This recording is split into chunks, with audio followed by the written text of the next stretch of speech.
Hello everybody. This particular video is about the People's Assembly, and this is just an overview. There is a comprehensive People's Assembly manual which is well worth a read if you're planning on running one of these, but they are relatively straightforward to follow. So if you just follow the ABCs of these particular instructions, then you can run a pretty good People's Assembly without any more experience than that. I think of all of the offerings that we're including in this resource, it is the most practiced and established one. It's very powerful and well worth giving it a go. So as with any kind of deliberation process, there are essentially three main parts: the input, the deliberation, and then the integration of those ideas, the feeding back. And typically, if you're going to run a 90-minute assembly, then you'll use 30 minutes for each of those three parts. Okay, so this is just a very brief summary of those three parts to get you started. First one is getting started, and that will take about 5 minutes. You introduce yourselves, you start on time, run through the agenda. There's also the regenerative culture statement, which you can see there printed out. You can read that out or adapt it to your needs. And then also to cover the three pillars being radical inclusivity, active listening, and a trust in the process. So talk a little bit about that, and then people will understand the process that they're going to be doing. And then the remainder of that 30 minutes is the input phase. So if you're going to do a deliberation, it's best if it's an informed deliberation, and therefore you've got some information upon which to deliberate. And typically in events like this, there'll be a panel of speakers or maybe one speaker. If you've got a panel, that's great. Introduce each panelist and make sure they keep to time so you don't go over. Obviously, it's a little bit harder to arrange because that takes a lot of energy. So another way of doing this is to simply show a video, or there are in other resources cards where you can give them certain information and read that out. Okay, so both of those kind of offerings have their own processes, but you could also use those bits of input for the People's Assembly process as well.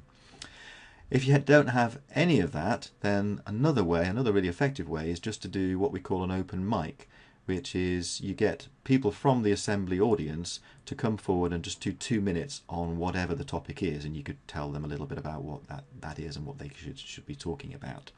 And what that does is it gives people in the small groups, which is coming next, something to get their teeth into and discuss in more detail. Okay.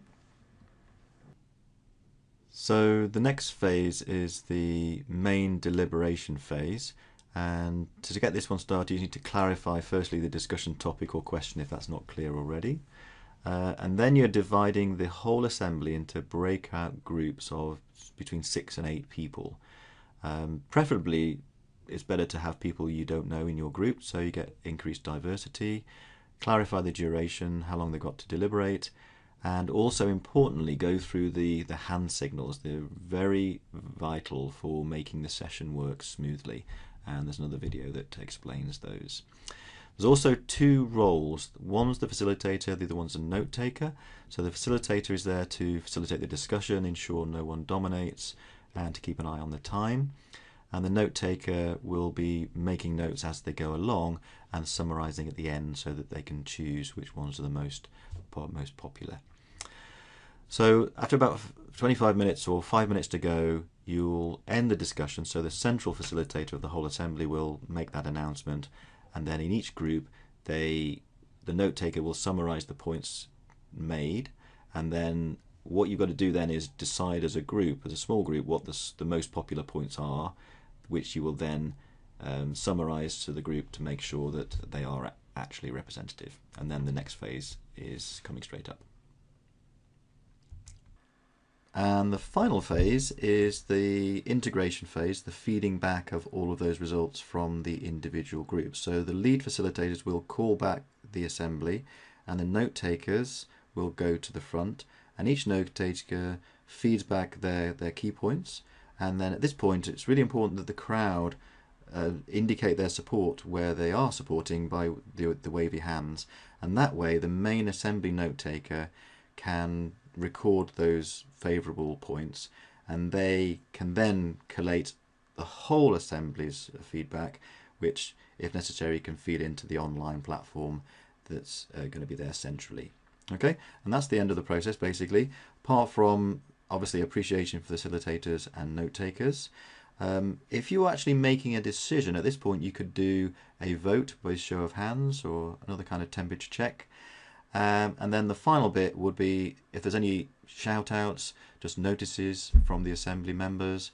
And finally, as lead facilitators, you might summarize the key findings and then offer your thanks to all the participants.